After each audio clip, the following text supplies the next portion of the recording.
आज हम लोग बाइनोमियल थ्योरम में पढ़ेंगे कि बाइनोमियल थ्योरम में जैसा कि सीरीज याद होगा उसको फिर से एक बार लिखते हैं, देयर आफ्टर हम लोग आगे बढ़ते हैं। a प्लस बी पर पावर होल n है, दैट्स इक्वल टू क्या हो गया nc0 a to the power n plus nc1 a to the power n minus 1 into B plus nc2 a to the power n minus 2 into B square dot dot dot NCN b पर power n। तो ये तुमको binomial series है तुम्हारा for positive index. और जहाँ तक कि पॉजिटिव इंटीग्रल इंडेक्स की बात की है, एनी इंडेक्स का तो बात नहीं की, उसका क्वेश्चन भी नहीं था, ऐसे चर्चा बाद में कर देंगे। एनी इंडेक्स का मतलब होगा कि n अगर इंटीजर ना हो, जैसे कि एक लाइन में बोल ही देता हूँ, अगर मान लेते हैं कोई कहे कि a प्लस बी पर पावर 3/2 करना, तब हम कैसे करेंगे? n तो यहां पर जब होगा कि जब NCR जो NC0 NC1 तो नहीं कहते, जब n का वैल्यू इंटीजर होगा, 5 होगा, 7 होगा, 5.5 होगा, तो थोड़े आप निकाल सकते हैं NC0 NC1 नहीं निकाल सकते हैं। तो उसके लिए क्या करेंगे? अरे किसी ने कहा कि मतलब 2 प्लस एक्स पावर हमको 7/2 करना, 7/2 करना, उसको कैसे इस पर तोड़िएगा? तो देखो बिल्कुल इस पर हम लोग बैठा सकते हैं। अंतर क्या है, ये जो रिजल्ट है ना, आप जहां NC0 के लिए n को इंटीजर होना, तो NC0 का वैल्यू 1 होता है, तो आप इसको 1 लिख दीजिए। NC1 का मान क्या होता है? n होता है, इसको मतलब इसका वैल्यू लिख दीजिए। NC2 का मान क्या होता है? n इंटू n माइनस 1/2, और उसका तो NC3 का वैल्यू क्या हो जाएगा? अब n इंटू n माइनस 1/2 है, उसमें तो n का वैल्यू हम तो 7/2 भी रख सकते हैं। अब n की जगह क्या रख सकते हैं उसमें? n ऐसे देखो, NC2 में n की जगह 7/2 नहीं रख सकते, लेकिन n इंटू n माइनस 1/2 में क्या रख सकते हैं? n का वैल्यू 7/2 रख सकते हैं। तो आप वहां रख दीजिए, मतलब इसका एक्सटेंशन कर दीजिए NC2 का, NC3 का, और उसमें n की जगह पर आप 7/2 माइनस 7/2 भी इनफैक्ट रख सकते हैं। निगेटिव भी क्या कर सकते हैं उसमें, आप n का वैल्यू पुट कर सकते हैं, और वो इन्फिनिटी तक जाएगा सीरीज। वो सीरीज मतलब कि लास्ट कहां तक होगा उसका? इन्फिनिटी तक। उसको जोड़ दीजिए, आपका सीरीज मिल जाएगा। ऐसे तो उसकी चर्चा अभी तो खैर हम लोग जो पढ़ रहे थे उसमें तो कोई आवश्यक नहीं था, लेकिन मुझे ध्यान पड़ा तो मैंने बता दिया कि आप इसको क्या करते हैं, इसको जो पॉजिटिव इंटीग्रल इंडेक्स है, तो उसके लिए एनी इंडेक्स के लिए क्या करना होगा? n इसको एक्सपेंड कर देना हमको, ठीक है। तो खैर अब अभी जो हम लोग का टर्म हम लोग जो बात कर रहे हैं उससे रिलेटेड कोई बात नहीं है, हम लोग जनरल टर्म इसका, इस सीरीज का हम लोग जनरल टर्म पढ़ना चाह रहे हैं, तो वो बात भी ध्यान रखिएगा। तो अब है कि इसका जनरल टर्म मतलब कि जैसे इसमें कितने टर्म हैं, there are n+1 terms in this series. अब इसमें से कोई ये कहे, जैसे कि अगर इसमें मान लेते हैं कि इस पर 50 पावर है, तो 51 टर्म है। यहां कोई इस एक्सपेंशन में कहे कि हमको बताइए कि 20th टर्म क्या है, इसका 20th टर्म कितना होगा? a प्लस बी पर पावर n का 20th टर्म क्या होगा? तो क्या अनुमान लगा सकते हो? लगाने का कोशिश कर सकते हो। क्या होगा? फर्स्ट टर्म में क्या है देखें, NC0 है, दूसरा में NC1 है, तीसरा में NC2 है, तो 20th में क्या होगा? NC19 होगा। एक पीछे जा रहा है ना, फर्स्ट में क्या जा रहा है? NC0, सेकेंड में NC1, तो 20th में क्या जाएगा? NC19 जाएगा। और a टू द पावर कितना हो जाएगा?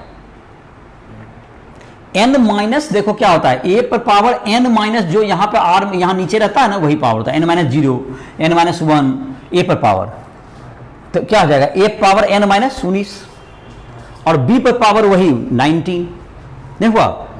तो इसमें से कहता है जनरल टर्म इसका क्या होगा? जनरल टर्म का मतलब इसका होता है जिसमें कि कोई भी टर्म रख सकते हैं, जैसे 19 टर्म जैसे बताए, जनरल टर्म जैसे TR+1th टर्म क्या होगा, ऐसा कोई कह रहा है, तो क्या होगा? अभी जैसे एग्जांपल बताए तो ये होगा NC, एक पीछे होता R+1 माइनस 1, मतलब कितना हो गया? तो R, और a टू द पावर कितना हो जाएगा? ये n-r, और b पर पावर r।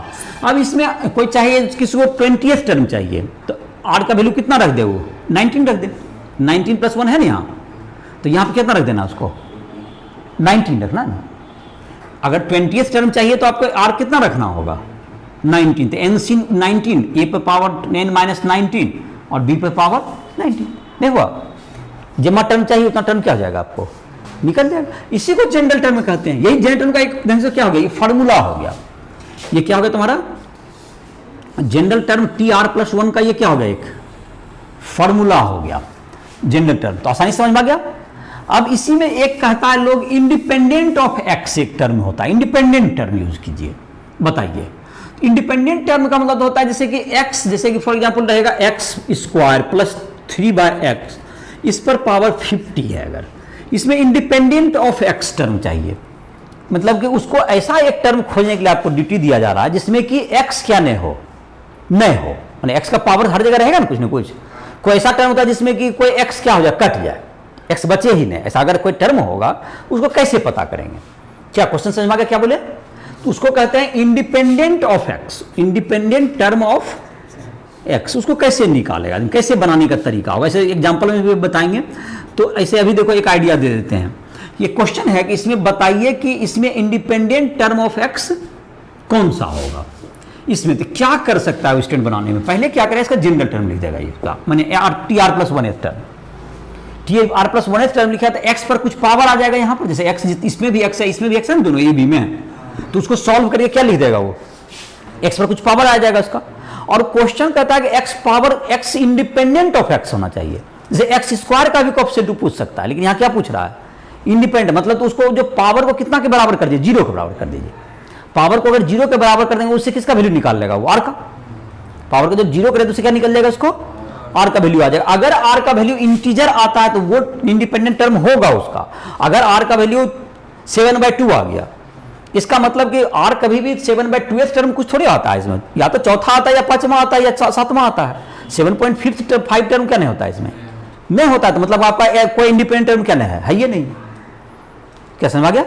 अगर ऐसा हो गया तो क्या होगा, इंडिपेंडेंट टर्म नहीं है। और नहीं तो अगर r का वैल्यू आपका इंटीजर आ गया तो r का वैल्यू उसमें डालिए, आपका इंटीजर इंडिपेंडेंट टर्म क्या हो गया, निकल गया। तो खैर उसको जब हम क्वेश्चन बताने लगे तो वो सब आ जाएगा तुम्हारा। और ये अब जैसे x² का क्वेश्चन कहते हैं, पावर को किसके बराबर कर लेता है, x² के बराबर।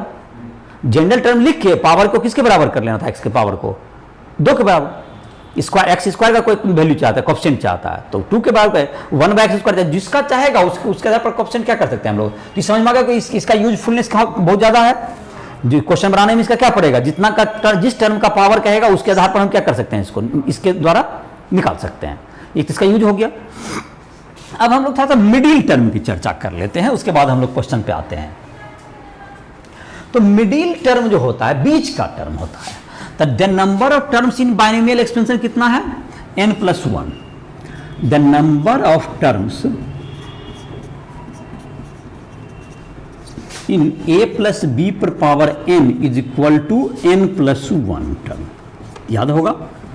तो अगर if n is even, if n is even, number of terms is equal to, number of terms is equal to n+1 equals, bracket में ये हो गया ऑड, ये तो ऑड होगा है ना, ये ऑड होगा।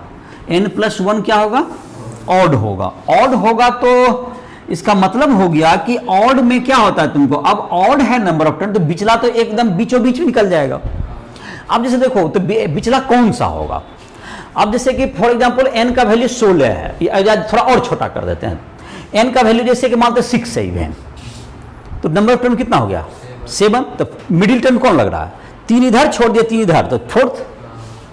अब देखो उसको 7 तुम्हारा मिडिल टर्म था, 6 था तुम्हारा ना n, जैसे कि n है तो n था 6 तुम्हारा, तो मिडिल टर्म क्या आया 4। तो 6/2 + 1, आधा इधर छोड़ दिया +1 कर दिया, रहेगा मिडिल टर्म।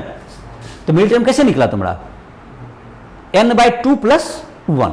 तो क्या ये बात सही है, मिडिल टर्म कौन सा निकला, समझ में आ गया, कितना +1th टर्म। और क्या ये सही है सब जगह, बिल्कुल हो जाएगा आपका। आप 10 में चेक करके देखिए, 10 में मिडिल टर्म कौन होगा, n/10 होगा, तो इवेन लेना है अभी। तो 10 में मिडिल टर्म कौन सा होगा, 5 इधर छोड़िएगा 5 इधर छोड़िए, 11 टर्म होगा ना, छठा था 10/2 + 1, बिल्कुल ठीक है। तो मिडिल टर्म क्या समझ में आएगा, n है इवेन है तो क्या होगा मिडिल टर्म, तो middle term is, middle term equal to 1 middle term होगा, एक मिडिल टर्म होगा 1 middle term is equal to t n/2 + 1 है ना होगा। अब देखो r+1 वाला फॉर्मूला यहां लागू कर देते हैं। अब आप ये r होगा ना, इसको जनरल टर्म आप निकाल देते हैं ना, इसका वैल्यू, इसका r की जगह क्या आ गया तुम्हारा n+1, तो जनरल टर्म इसका क्या हो जाएगा बोलो, nc n/2 ना, a पर पावर n-n/2 और b पर पावर n/2, तो मिडिल टर्म का वैल्यू क्या हो गया, nc n/2 और a पर पावर n/2 और b पर पावर n/2, या nc n/2 ab पर पावर कितना n/2। ये एक मिडिल टर्म होगा। कब के केस में आया ये, जब n क्या है, इवन है। अब एक टर्म होगा जब अगर ये if n is odd, if n is odd, number of terms equals to even हो जाएगा, एक बढ़ जाएगा ना। अब इवन का जैसे एक केस सुन के देखिए, ऑड मतलब जैसे ले लीजिए आप 7 टर्म है आपके पास, तो नंबर ऑफ टर्म 8 हो गया, तो मिडिल टर्म उसको क्या होगा, अगर 8 हो गया तो 3 इधर छोड़ दिया, 3 इधर छोड़ दिया, 2 मिडिल टर्म, 4 और 5 हो गया, तो इसमें क्या मिडिल टर्म होगा, 2 मिडिल टर्म होगा, इसमें कोई बीचों बीच नहीं पड़ेगा। तो मिडिल टर्म किसको क्या क्या कहना होगा आपको, 2 मिडिल टर्म होगा।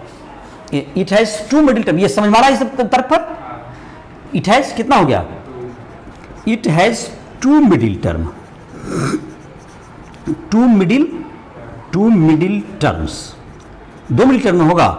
अब जैसे कि n के रूप में उसका आंसर चाहिए, जैसे कि आप n का वैल्यू था तुमको यहां पर 9 लिए थे हम, तो 10 हुआ ना, n का वैल्यू 9 था तो 10 हुआ, तो 10 में कौन कौन आया था middle term, 5th and 6th, तो उसको किस लिए क्या लिख सकते हैं, 9 + 1/2 दैट इज 5th, मतलब n + 1/2 नहीं हुआ, क्या हो गया वो, और n + 3/2 छठा में वही नहीं हुआ, तो उसका मिडिल टर्म का जो वैल्यू होगा, फर्स्ट मिडिल टर्म क्या होगा, तुमको क्या बोले, याद हुआ, बोलो, middle term is equal to t n + 1/2, 9 + 1/2, 5th हुआ नहीं, और 6th के लिए इसमें 1 जोड़ देंगे तो 9 + 3/2 हो जाएगा। अब देखो ये r इसके जगह क्या हुआ, r+1 का हम लोग फॉर्मूला जानते हैं, तो देखो ये जो तुम्हारा t n - 1/2 + 1 है, ये यही r है तेरा, ये क्या है तुम्हारा, r कितना हो गया इसमें 1/2, तो बिल्कुल अब हम लोग लिखते हैं, चूंकि जनरल फार्मूला वही लिखे, nc n - 1/2 और a पर पावर क्या आ जाएगा तुमको, n - 1/2 और b पर पावर n - 1/2, ये नहीं हुआ, तो nc n - 1/2, a पर पावर तुमको आ जाएगा n + 1/2, जो है उसमें ले लोगे तुम अपना देखोगे माइनस करके, इंटू इतना, फर्स्ट मिडिल टर्म हुआ ये। Second middle term, second middle term क्या हो जाएगा तुम्हारा, second middle term t n + 1/2 + 1 है, एक इसमें जुट गया, तो ये तो ऑटोमेटिक r हो गया मेरा ये, तो ये क्या होगा तुमको nc n + 1/2, और अब की बार a पर पावर आ जाएगा, घटाने के वजह हम डायरेक्ट आंसर ही लिखते हैं, a n - n + 1/2 है तो माइनस में आ जाएगा ये, और b पर पावर क्या हो गया n + 1/2, ये दोनों चेंज हो गया, इंटरचेंज हो गया।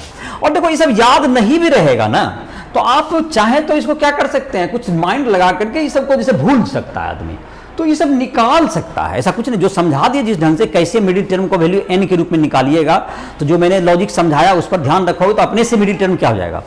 जैसे ये संभावना है कि n + 1/2 है, वो थोड़ा सा माइंड से निकल जाएगा जब तक प्रैक्टिस नहीं रहेगा, तो लेकिन कोई बहुत ज़्यादा टेंशन लेने की बात नहीं है, जो समझा दिया तर्क उसके आधार पर सोच के करोगे ना तो अपने क्या हो जाएगा, वो आ जाएगा।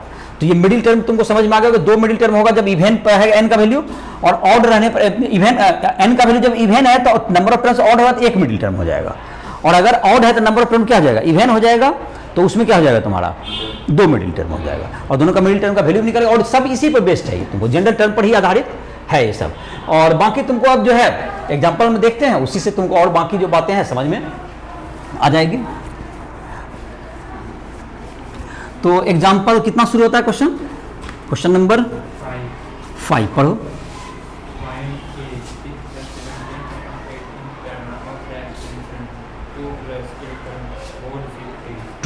टू प्लस ए पर पावर 50, हाँ, और इक्वल, ओके।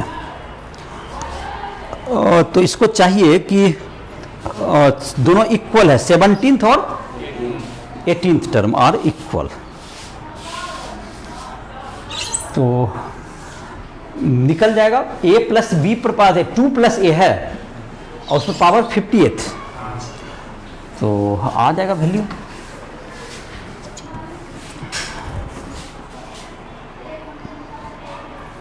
मिटाने वाला कपड़ा एक कहाँ गया? चलो, एनसीईआरटी एग्जाम्पल 5th, तो 2 प्लस ए पर पावर कितना है? 58, 50 ना।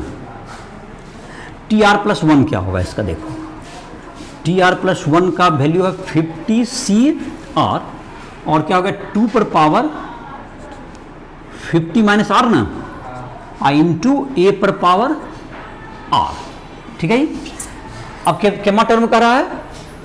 17th and 18th term are equal, T17 equals to T18, ये क्वेश्चन कर रहा है। ठीक है ना। अब देखो R का वैल्यू इसमें क्या रखोगे? T17 निकालने के लिए 16, तो क्या होगा तुमको? 50C 16, और कितना हो गया? 2 पर पावर 34 लिख देते हैं डायरेक्ट, और ये A पर पावर 16, दैट्स इक्वल टू क्या हो गया? 15C 17, और कितना हो जाएगा तुमको? ये 2 पर पावर कितना हो गया तुमको? 33, और A पर पावर 70, है तो 33। तो इसमें के 2 पर पावर, इधर कितना बच गया? कट के 2 बच जाएगा, इधर क्या बच जाएगा? A बचेगा, इधर एक पावर कटेगा, इधर 2 बचेगा, और इधर है कितना तुमको? 50C कितना है तुम्हारा? 16 ना। इसको सॉल्व करते हैं तो कितना होगा? फैक्टोरियल 50 बाय फैक्टोरियल 16 और फैक्टोरियल 34, और इंटू क्या बच गया यहाँ पर? एक कौन बचा तुमको?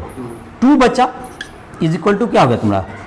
फैक्टोरियल 50 बाय फैक्टोरियल 17 और फैक्टोरियल 33 इंटू इधर a बचा, तो फैक्टोरियल 50 तो तुम्हारा ऐसे भी कट जाएगा, दोनों तरफ से कट ही गया।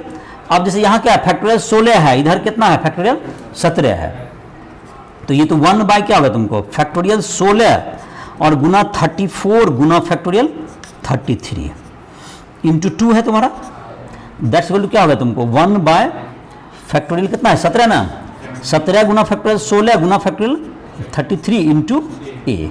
तो अब बच गया तुमको, इधर कट जाएगा तुम्हारा, तो ए ऊपर 2 बचा, 2 बटे यहाँ क्या बच गया तुमको? ये 2 ऊपर बचा, बटे इधर क्या बच गया? 34, 2 by equals to A by 17। हाँ, तो ये 30 तो कट गया, ए इक्वल्स टू कितना हो गया? 1। आंसर क्या है? 1 ना। तो ये समझ में आ गया। देखो, जनरल टर्म काम किया तुम्हारा, जनरल टर्म का जो एक्सप्रेशन वही काम किया ना, तो यही था तुम्हारा। जनरल टर्म का एक्सप्रेशन लिख दिए और उसके बाद जब उसको सॉल्व कर दिया गया। अब इसके बाद है क्वेश्चन नंबर कितना? 6। क्या है 6?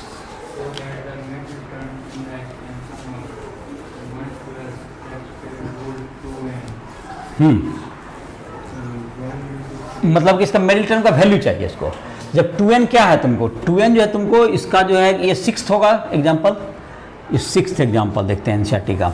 तो ये जो तुम्हारा 6th एग्जाम्पल में है, ये जो तुम्हारा n का 2n है, 2n कैसा होगा? इवन नंबर हो ना, 1 प्लस एक्स पावर 2n, तो ये इवन नंबर है, तो नंबर ऑफ टर्न्स इसमें क्या होगा?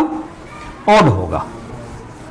तो नंबर ऑफ टर्न ऑड होगा, तो इसमें कितने मिडिल टर्म होंगे? 1 मिडिल टर्म होंगे, और 1 मिडिल टर्म होगा, उसका वैल्यू क्या होगा? 2n बाई 2 प्लस 1, मतलब 2n बाई 2 कट के कितना हो गया? 2n हो गया, मतलब मिडिल टर्म का वैल्यू क्या आ गया? n प्लस 1th टर्म होगा। समझ में आ गया होगा? मिडिल टर्म ऑफ क्या था तुम्हारा expression? 1 plus X power 2n is tn plus 1th term is equal to 2n cn और x पर पावर n, है ना। 1 पर पावर कुछ लिखने की जरूरत नहीं है, तो 2n से मिडिल टर्म में तो ये लिखा गया तुम्हारा, यही ना होगा मिडिल टर्म। लेकिन तुम्हें प्रूव करने के लिए कुछ अलग ढंग से दिया हुआ है, वो दिया हुआ एक्सपेंड करके 1 into 3 into 5 into dot dot dot कहाँ तक? 2n माइनस 1 अब by n factorial into 2 power n, 2 power n into x power n, हाँ हाँ, तो 2 power n x power n 3 बोले, देखो ना, ठीक है, हो जाएगा। क्या होगा तुम्हारा, इसको तोड़ो, फैक्टोरियल क्या होगा तुमको, NCR पे तोड़ेंगे तो factorial 2n minus n that is, और एक हो गया factorial n into x power n, और 2n को अब देखो यहाँ पे तुम लिखोगे 2n, एक फैक्टोरियल n तो है ही तुम्हारा, तो फैक्टोरियल 2n को लिख दो 1 तक, इसको काटना नहीं है कहीं, इसको क्या करना है एकदम 2 कहाँ से कहाँ तक लिख देना है, एकदम 1 तक लिख दो। 2n आएगा, उसके बाद क्या आएगा 2n माइनस 1 आएगा, फिर क्या आएगा -2 आएगा, और यहाँ से भी 4 3 2 1 ऐसा कुछ आएगा। कुछ टर्म आगे से ले दिए, कुछ टर्म पीछे से ले लिए, बीच में डॉट डॉट कर दिए, बाय फैक्टोरियल n इंटू क्या है तुम्हारा, फैक्टोरियल n है, तो इसमें लिखते हैं, इसको तोड़ देते हैं, n into n minus 1 into 2 into 1 लिख दिए सर। एक फैक्टोरियल n को क्या कर दिया, यहाँ पर एक फैक्टोरियल n को हमने विस्तार कर दिया, इसका एक्सपेंड कर दिया, ठीक है, और एक फैक्टोरियल n क्या कर दिए, कुछ नहीं किए। अब देखो इसमें क्या है, अगर तुम अपने जो प्रूव्ड करना है उसको गौर करोगे तो वहां लिखा हुआ है 1 into 3 into 5 dot dot dot 2n minus 1, यही है, तो ये सारे ऑड वाले हैं। यहां से गौर करो, देखो उल्टा से अगर देखें तो पहला 1 है, फिर क्या है 3, 2 छोड़ देते हैं, 2 बाद में हिसाब करेंगे, पहले क्या है 1, पहले ऑड वाला लिख लो, चलो उल्टा करके 1 इंटू 3 इंटू 5 इंटू कहाँ तक चला गया ये 2n माइनस 1। अब सब में ऑड वाला भी बचा हुआ है ही, अभी उसको भी तो लिखना ही पड़ेगा हमें, हम उसको अलग लिखते हैं। तो क्या बचा हमारा 2, क्या बचा हमारा 2 into 4 dot dot dot 2n minus 2 और 2n, यही ना, इंटू ऊपर एक्स पावर n भी बचा हुआ है, बाय नीचे फैक्टोरियल n भी है, और एक है तुमको n इंटू n माइनस 1 और डॉट डॉट डॉट 2 इंटू 1। चलिए अब देखिए, अब लिखते हैं सर, अगला टर्म तुम्हारा आंसर के काफी करीब है। अब देखो 2n है ना, यहाँ वाला ये जो टर्म जो इवेंट वाला है, सब में एक 2 कॉमन निकाल लेते हैं, तो कितने 2 कॉमन आएंगे, पहला में 2n में एक 2 कॉमन आया, फिर किस में आएगा 2n माइनस 2 में एक कॉमन आया, तो n माइनस 1 बचा, 2 कॉमन लिए तो कितने, तो हर तो n टर्म है वहां पर, कितने टर्म है, जैसे 2n टर्म था ना ये टोटल 2n से 1 तक में, तो उसमें आधा ऑड था आधा इवन था, तो नंबर ऑफ इवन कितना है मेरे पास n है, और हर से कितना कॉमन ले रहे हैं हम लोग 2, तो क्या 2 कॉमन हो गया, 2 इंटू 2 कितना बार n टाइम्स, समझ में आ गया काउंटिंग। देखिए फिर से काउंटिंग कीजिए, 2n में टर्म हुए तो आधा उसमें क्या है ऑड और आधा इवन, तो आधा ऑड वाला तो इधर है, तो नंबर ऑफ इवन कितने हैं n है, और प्रत्येक से 2 कॉमन है, तो 2 इंटू 2 कितना बार हुआ n टाइम्स, तो 2 पावर क्या हो गया n हो जाएगा वो। और उसके बाद देखो तुम्हारा तो ये फैक्टोरियल n वाला जो है ना, इससे कट जाएगा तेरा, सब देखते हो 2n क्या बन गया, 2 कॉमन ले n बचा, 2n माइनस 2 में 2 कॉमन ले क्या बचा, n माइनस 1 बचा, 4 में 2 कॉमन ले कितना बचा 2 बचा, और 2 में 2 कॉमन लिया तो 1 बचा, तो किसका बराबर बचा हो, तो फैक्टोरियल n के बराबर बचा, तो फैक्टोरियल n का जो ई वाला है वो क्या हो जाएगा तुम्हारा, ये कैंसिल हो जाएगा, और 2 पावर n ऊपर बच जाएगा, नहीं समझ आया। तो क्या बच गया हमारा, लगता प्रूव ही हो गया अब हमारा, ये 2n माइनस 1 बच गया, इंटू क्या होगा तुमको 2 पर पावर n, और ये कैंसिल हो गया तो अपने छोड़ देते, हमने लिखते हैं बाय क्या होगा तुमको फैक्टोरियल n और x पावर n, तुम्हारा यही हो गया। और कोफिशिएंट कहेगा ऑफ x पावर n कहेगा तो मिडिल टर्म का कोफिशिएंट ये हुआ, और मिडिल टर्म हो गया टोटल, मिडिल टर्म ही चाहिए ना, तो प्रूव हो गया होगा तुम्हारा, समझ में आ गया ना कहां से क्या किए, 2 पर पावर 2 सब में कॉमन लेते गए, 2 पावर n कॉमन हो गया, और 1 2 n हो गया, और दैट इज कैंसिल हो गया, क्या हो गया तुम्हारा, एक नीचे फैक्टर n बचा और एक फैक्टर n क्या हो गया तुम्हारा कैंसिल हो गया। तो ये था एनसीईआरटी एग्जांपल, कितना था 6, अब 7 है, क्या है 7,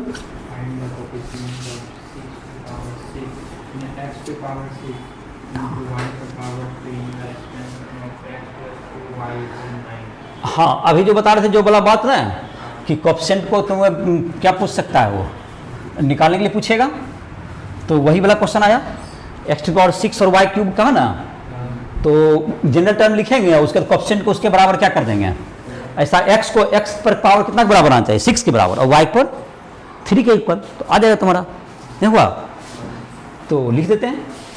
एग्जाम्पल नंबर कितना हुआ ये 7, एग्जाम्पल 7 है तुम्हारा। NCERT example 7। एक्सपेंशन क्या है? होल 9 में जनरल टर्म क्या हो जाएगा? 9CR और x पावर कितना हो गया? 9 माइनस R और 2y है ना, 2y पावर R है ना, तो 2y। तो इसमें है तुमको x पावर कितना का कोएफिशिएंट इसको चाहिए? 6 का। तो 9 माइनस R कितना हो जाएगा? 6 के बराबर। 9 माइनस R को 6 करेंगे तो R कितना हो जाएगा? और y ऑटोमेटिक 3 ना आ जाएगा तेरा, तो R 3 आ जाएगा, तो यहाँ 3 भी पुट जाएगा, तो बराबर एक नहीं तो लिख लो 9C, ये 9 है ना, 9CR into x to the power 9 minus R into y to the power R into 2 पर पावर R। इसको अलग कर दो। तो कोएफिशिएंट ऑफ किसका चाहिए? x to the power 6 for coefficient of x to the power 6 y cube R equals to कितना लेना पड़ेगा हमको? 3। ये तो स्पष्ट दिख रहा, ये तो बिना कोई कैलकुलेशन किए समझ में आ रहा। और कितना लेना होगा हमको? 3। अब जैसे ये तो बिल्कुल क्लियर है, इसलिए कोई इसमें कर्म नहीं, इज इक्वल टू भी करने की जरूरत नहीं है।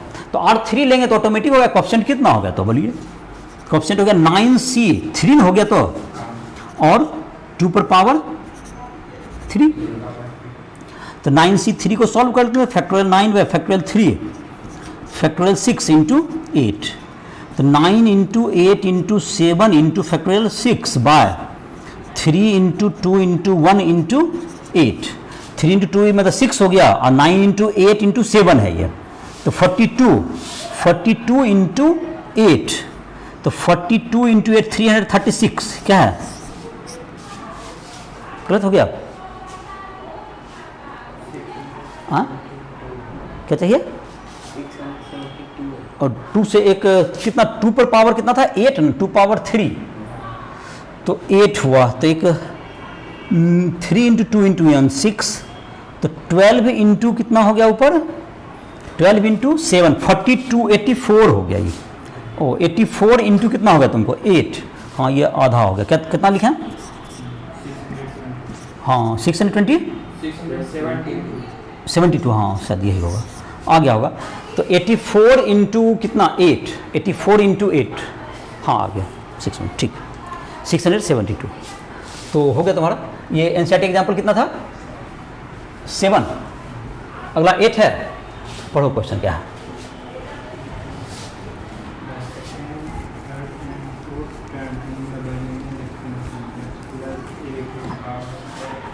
x प्लस और दिया हुआ है सेकेंड, थर्ड और फोर्थ टर्म, तो किसका किसका वैल्यू चाहिए इसको? फाइंड तीनों का वैल्यू चाहिए। अच्छा, एनसीईआरटी का एग्जाम्पल नंबर 8 एक्सपेंशन बोलो, x plus y power x plus a पर पावर n। इसमें है तुमको सेकेंड टर्म तुम बोल रहे हो, थर्ड टर्म और फोर्थ टर्म का वैल्यू तुम बताओगे, तो तीनों, और x a और n का वैल्यू क्या करना है इसको चाहिए। तो सेकेंड टर्म क्या होगा इसमें? t2 होगा, nc1 होगा, यहाँ 2 होगा तो यहाँ 1 होता है, और x टू द पावर कितना होगा तुमको? n माइनस 1 और a पर पावर 1। कितना वैल्यू बता रहे हो बताओ? 240। इसको एक नंबर क्वेश्चन बोलो। फिर इसी तरह से T2 हो गया, अब T3 बोलोगे ना, T3 इक्वल्स टू क्या होगा तुमको? NC2 x power n minus 2 into a square is equal to 480, हाँ 720। ये 2 और T4 तुम्हारा दिया हुआ सर, तो NC3 हो गया, हाँ a पर पावर 3 इक्वल्स टू 1080, ये थर्ड हो गया। अब इसमें ऐसा एक दिन बता भी रहे थे तुमको, जो परम्यूटेशन कॉम्बिनेशन भी आया था एक क्वेश्चन जो कि एग्जाम्पलर में, तो उसमें भी है तुमको कि सेकेंड बाय फर्स्ट कर दें इसको, और थर्ड बाय क्या कर दें? सेकेंड। इसको क्या कर सकते हैं? उसके आधार पर सॉल्व कर सकते हैं, इसको सॉल्व करने के लिए क्या करना होगा हमको, सेकेंड बाय फर्स्ट करो, पहले सेकेंड बाय फर्स्ट कर लो, 2/1। तो क्या बचेगा इधर, NC कितना है तुमको, NC2 ना, और ऊपर क्या है अति NC2 आई पर x पावर n-2। अच्छा लिख देते हैं, उसके बाद कर लेते हैं एक line, NC2 x power n-2 into a पर पावर 2 बाय क्या हो जाएगा तुमको ये C1 x power n-1 into a पर पावर 1 इज इक्वल टू 720/240। तो चलो तो NC2 का वैल्यू क्या हो जाएगा, ऊपर NC2 है n into n minus 1 by factorial 2 और नीचे में n हो जाएगा n into n minus 1 bye factorial 2 और NC1 कितना हो गया ये n, तो ये n क्या हो गया तुम्हारा, कट ही गया। और क्या बच गया ऊपर में, ऊपर में एक पावर कम है, मतलब x पावर कितना है तुमको n माइनस 1 है ना, और नीचे में कितना x पावर n माइनस 2, तो कौन पावर ज़्यादा है, x का ऊपर ज़्यादा है और a का किधर है नीचे ज़्यादा है, दैट्स इक्वल टू क्या होगा 3। समझ आ गया। तो क्या इक्वेशन बन गया तुमको, n माइनस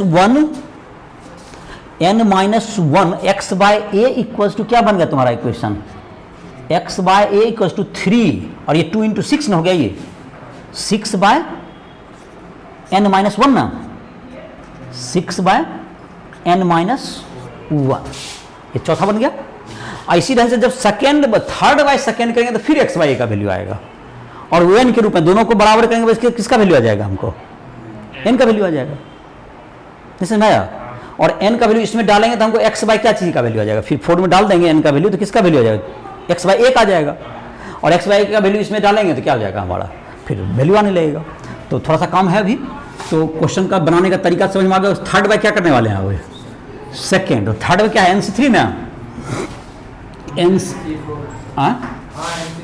NC3 है और उसमें भी x बाय ए ही बचेगा, तो एक ही बार में कर दे रहे हैं हम। जैसे देखो उसमें आएगा n into n minus 1 into n minus 2 bye factorial 3 हो गया ये, और गुना क्या हो गया n इंटू n माइनस 1 गुना फैक्टोरियल 2, ये नहीं होगा, इंटू बच जाएगा तुमको x बाय ए बराबर 1080 बाय 720।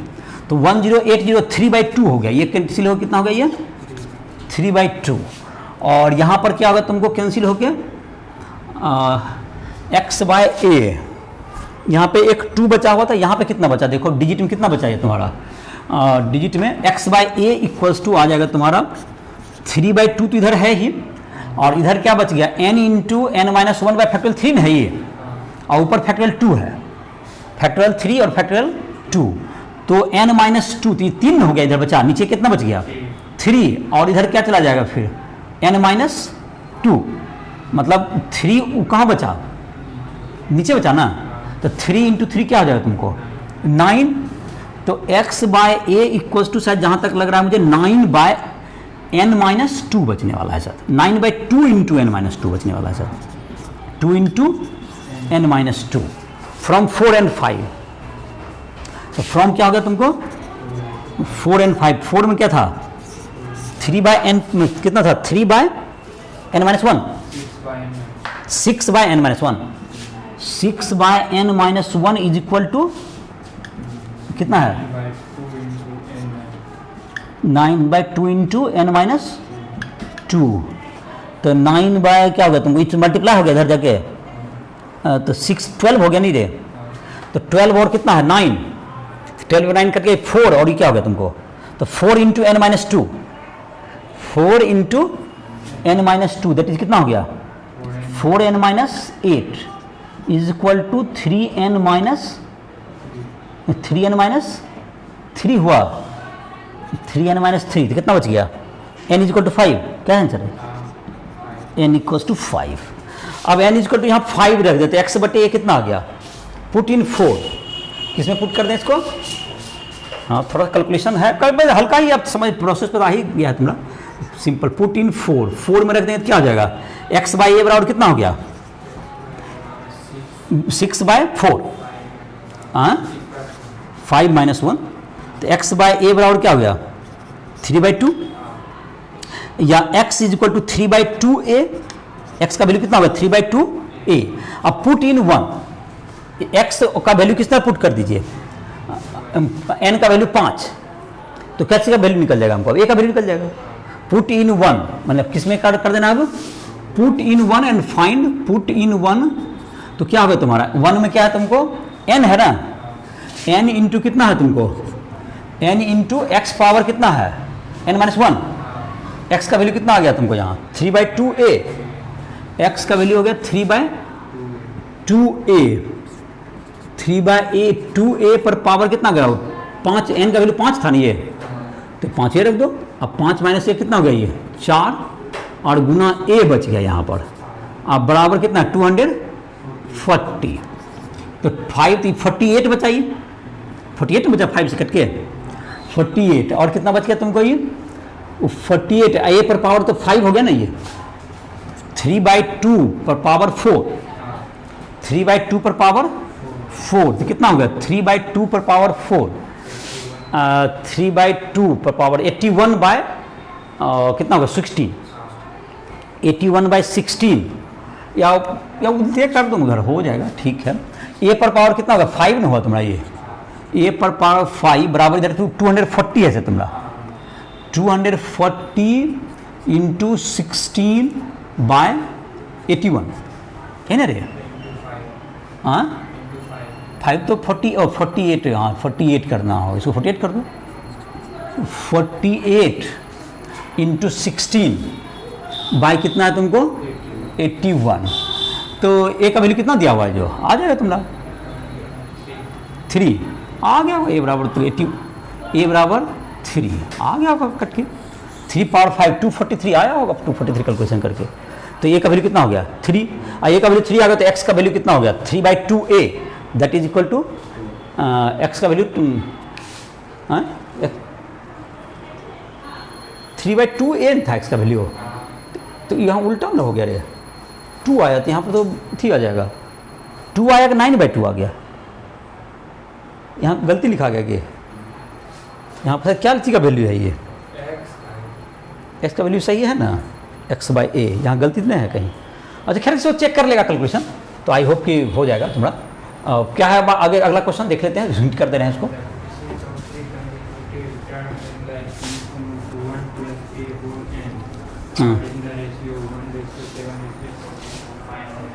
फाइंड आपके बाद देखो क्या है तुम्हारा जो क्वेश्चन अभी बना रहे थे, कोई एग्जांपल नंबर 9 है ये तुम्हारा, तो इसमें क्या किया है कि सेकेंड थर्ड फोर्थ था उसमें, तो उसमें सेकेंड थर्ड फोर्थ जब वैल्यू दे दिया था तो उसमें x + a था। अब की बार क्या किया है एग्जांपल 9 में तुम देखोगे कि इसमें क्या कर दिया 1 प्लस बोला क्या था प्लस a पावर 9 ना n है, तो इसमें देखो a का नोन यहाँ कम किया, यहाँ x को 1 दे दिया, तो a का नोन वहां क्या कर दिया कंसेक्यूटिव टर्म 3 को बोला, तो 3 कंसेक्यूटिव टर्म कौन कौन हो सकता है, टी आर हो सकता है एक, टी आर में क्या हो जाएगा ये एन सी आर, और क्या होगा x पावर n-r, ऐसा लिख सकते हो।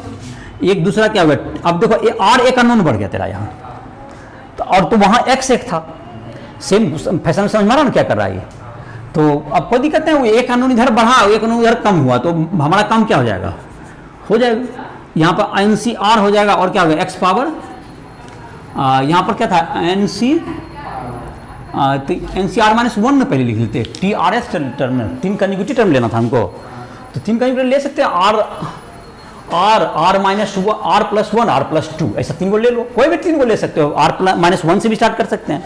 मैं 3 कंसेक्यूटिव लेना है, तो जैसे पहला कौन ले लेते हैं, पहला r से स्टार्ट करो, पहला कौन लेते हैं r लेते हैं, तो क्या हो गया एन सी -1 इंटू क्या होगा तुमका a पर पावर n-r+1 n-1, दूसरा क्या हो जाएगा टी r+1 ले लो, हाँ,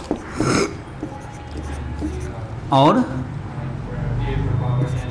r ये सेकेंड हो गया।